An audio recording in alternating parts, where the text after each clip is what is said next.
नमस्कार मित्रों। द स्वदेश में आपका स्वागत है। यहाँ पर करते हैं हम लोग देश में हो रही राजनीति पर चर्चा। और राजनीति का केंद्र बनी हुई हैं इस समय मायावती जी, जिन्होंने अपने भतीजे आकाश आनंद को नेशनल कोऑर्डिनेटर पद से हटा दिया है और कह दिया है कि मेरे जीते जी अब बसपा का कोई उत्तराधिकारी नहीं होगा। आखिर इतना कड़ा फैसला मायावती जी ने लिया क्यों? इसी विषय पर आज हम बात करेंगे। पहले समझेंगे कि आकाश आनंद को हटाने के पीछे का कारण क्या है। फिर समझेंगे मायावती जी की राजनीति वर्तमान समय में किधर जा रही है और इस राजनीति का भविष्य क्या होने वाला है। नमस्कार दोस्तों, मैं सुधांशु। आप देख रहे हैं द स्वदेश।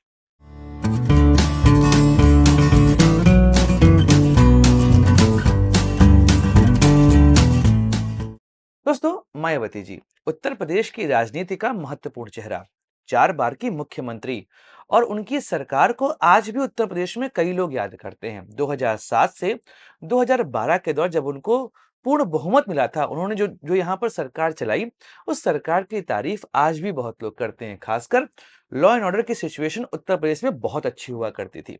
कुछ आरोप लगे और उस दौरान अखिलेश यादव का यंग चेहरा मायावती जी के चेहरे पर भारी पड़ गया और 2012 में मायावती जी चुनाव हार जाती हैं। और वह चुनाव हारना था कि वहां से राजनीति में गिरावट देखी गई बसपा के।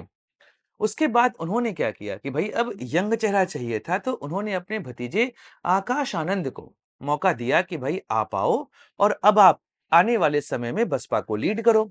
और यह अब देखा कि जब हिमाचल में चुनाव होने वाला था, तो वहां पर पहली बार आकाश आनंद का नाम था कि भाई वह स्टार प्रचारक हैं। लेकिन अचानक से कुछ ऐसी चीजें हुई जिस वजह से आकाश आनंद और मायावती जी के बीच में दूरियां बढ़ती हमको दिखाई दी। अगर हम देखेंगे तो 2023 में उनको पहली बार अपॉइंट किया गया था कि आप अब नेशनल कोऑर्डिनेटर हैं। और यहां से समझ में आया कि भाई अपने भतीजे को आगे बढ़ाना, उनके भाई हैं अनंत कुमार, उनके बेटे हैं आकाश आनंद, कि भाई भतीजे को आगे बढ़ाएंगे तो फिर बसपा की राजनीति आगे बढ़ेगी। लेकिन जैसे जैसे समय बीता तो एक बात पता चली कि आकाश आनंद और मायावती जी के बीच में कई सारे डिफरेंसेस देखे गए। इस वजह से उन्होंने लोकसभा चुनाव के दौरान ही अपने भतीजे को पद से हटा दिया। लेकिन मात्र 47 दिनों बाद वापस से उनको नेशनल कोऑर्डिनेटर बना दिया गया जून के महीने में।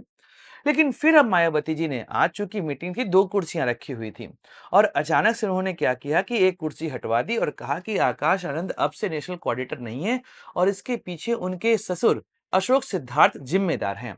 अब यहां से एक बात समझते हैं कि आखिर अशोक सिद्धार्थ हैं कौन। अशोक सिद्धार्थ जो कि बसपा की ओर से राज्यसभा सांसद रहे हैं और वह आकाश आनंद के ससुर हैं। कई बार ऐसी कोशिशें हुई कि वह पार्टी को गुटों में बांटते दिखाई दिए और इस वजह से बसपा की राजनीति कमजोर होने लगी।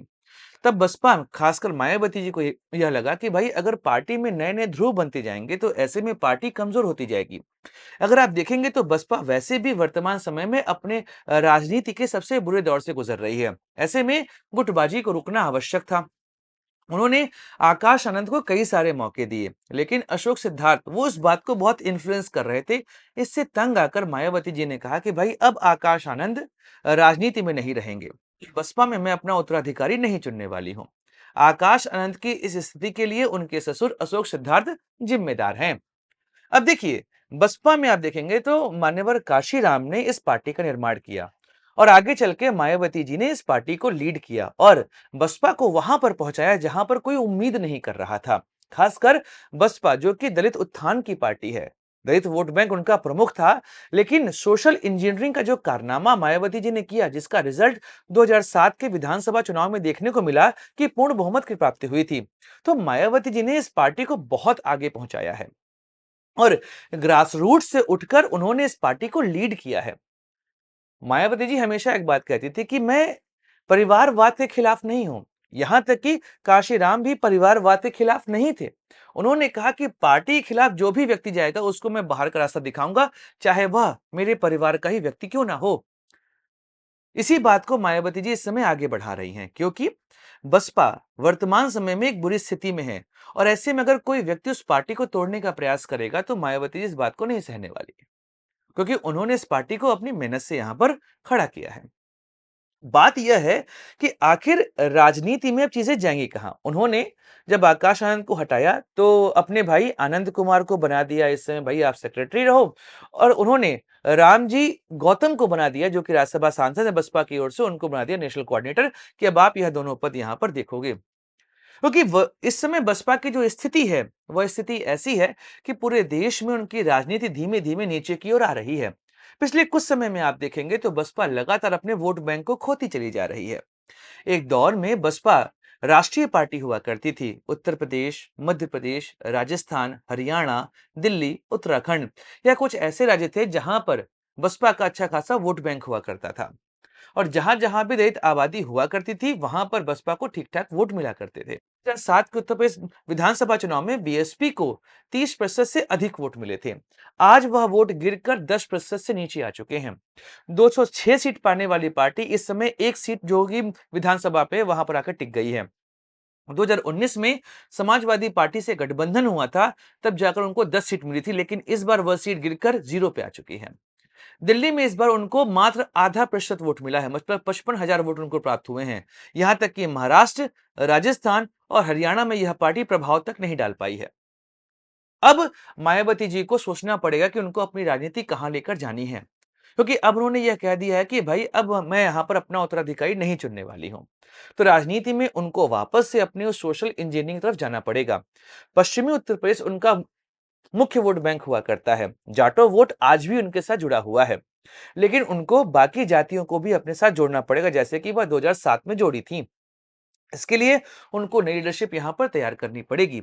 उत्तराधिकारी ना चुने, लेकिन वह नए नेता अगर यहाँ तैयार नहीं करेंगी तो आने वाले समय में उनकी राजनीति का उत्तर प्रदेश में खात्मा हो जाएगा। तो उनको यह सोचना पड़ेगा कि अचानक से उनके वोट शेयर में क्यों गिरावट हुई है। नए नेता यहां पर तैयार करने पड़ेंगे, क्योंकि अभी आप देखेंगे उत्तर प्रदेश में चंद्रशेखर आजाद यह उनकी पार्टी के कई सारे वोट को अपने साथ ले जा चुके हैं। तो एक नई दलित पार्टी उत्तर प्रदेश में उभर रही है, आजाद समाज पार्टी। तो यह भी एक चैलेंज है, क्योंकि मायावती जी इस समय उत्तर प्रदेश में एकमात्र दलित चेहरा नहीं रह गई हैं। चंद्रशेखर आजाद भी एक चेहरे के फॉर्म में यहाँ पर उभर के आए हुए हैं। तो उनको अपनी राजनीति को ठीक करना पड़ेगा, अन्यथा 2027 के चुनाव में भी समस्याएं उनके लिए बढ़ जाएंगी। और अभी 2022 के चुनाव में उनको मात्र एक सीट की प्राप्ति हुई थी, और आजाद समाज पार्टी अगर उनका वोट शेयर लेके चली गई तो फिर और समस्याएं उनके लिए बढ़ती यहां पर दिखाई देंगी। तो मायावती जी की राजनीति में इस समय क्या-क्या चीजें उसको एक बार स्पष्टता से यहां देखते हैं। पहला तो यह कि उनको नए नेताओं को यहां पर ग्रूम करना पड़ेगा। सोशल इंजीनियरिंग जो 2007 में शुरू की थी उसको वापस स्टार्ट करना पड़ेगा, और राजनीतिक माहौल जो वर्तमान समय है उसमें सोशल मीडिया पर भी आना पड़ेगा और अपनी बातों को बहुत प्रमुखता से रखना पड़ेगा। अन्यथा नई पार्टियां उनके स्पेस को अपनी तरफ कर लेंगी और राजनीति में उनका खात्मा हो जाएगा। यह बात उनको समझनी पड़ेगी। बाकी कुशल नेत्री हैं, इसमें किसी को शक नहीं है, क्योंकि उत्तर प्रदेश से राज्य में 4 बार मुख्यमंत्री बनना आसान नहीं है, और अपने दम पर एक बार सरकार बनाना यह तो और मुश्किल की बात थी। तो उनको राजनीति के विषय में यहाँ सोचना पड़ेगा, नए नेता यहाँ पर तैयार करने पड़ेंगे। बाकी दोस्तों हम लोग करते रहेंगे चर्चा। आज वीडियो समाप्त करते हैं, मिलेंगे अगले वीडियो में। अपने दोस्त सुधांशु को दीजिए इजाजत। Like share subscribe the channel. जय हिंद, वंदे मातरम। भारत माता की जय।